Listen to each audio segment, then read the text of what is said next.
Basa aku ya ledek ketek sego jagung. Basa aku elek. Yen mendung tak sili cape gunung. Terus salahku ki apa to? Ya ya apik ngono kuwi malahan kok. Batur apik nganggo gong basa aku nganggo lesung. Ayo. Ayo, syukur padha glempang. Ayo. Iki engko garek nanduri pari. Monggo ini. Sekar desa gunung desa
Darbo ki seneng aku ngerti lho.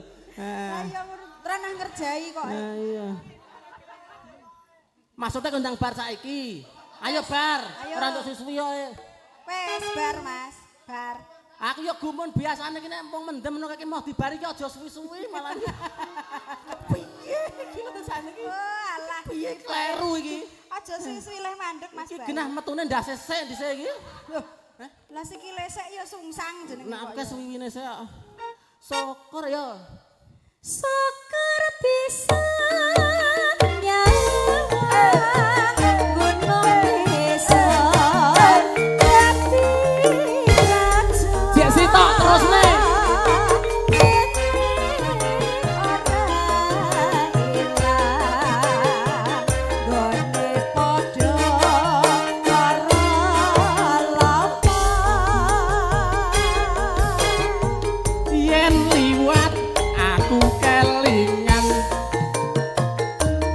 Bukae biyen tak goleren ayo yu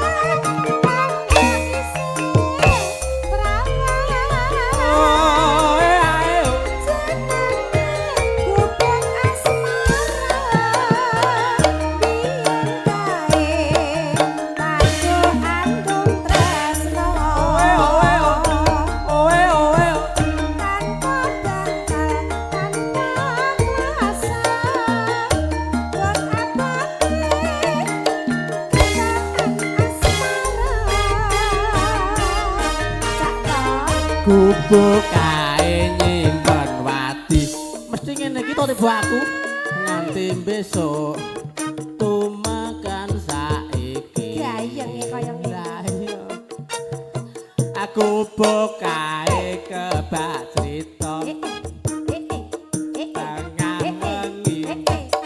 nganti jagat rena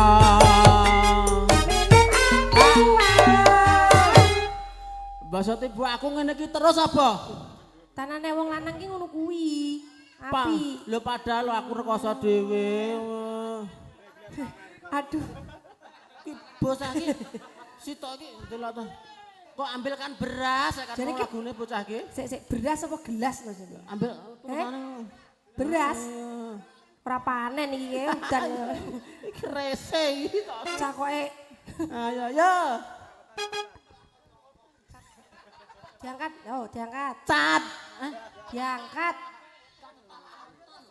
Sopo ya, Mbok? Catetan sajroning ati.